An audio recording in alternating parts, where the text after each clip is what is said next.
Hello বন্ধুরা, তো আজকে আমি বানাবো ভাপা পিঠা। ভাপা পিঠার জন্য এখানে আমি চালটা পিষে নিয়েছি অনেকগুলো। তো এখানে আমি দিয়ে দেবো এবার নুনটা দিয়ে এখানে, তারপর দিয়ে দেবো এখানে আমি গুড়টা অ্যাড করে দেব, দিয়ে আমি এটাকে মিক্স করে নেব।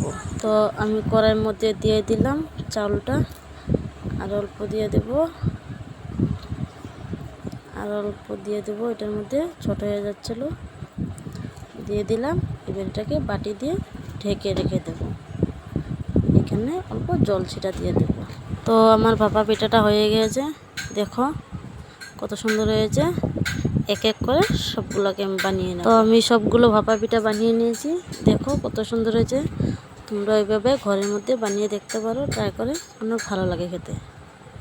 তো আমার ভাপা পিঠাটা কেমন হয়েছে দেখতে তোমরা কমেন্ট করে জানিয়ে দিও, লাইক শেয়ার করে দিও। আর আমার পেজে যদি নতুন হয়ে থাকো তাহলে পেজটাকে ফলো করে দিও। Tata, bye bye.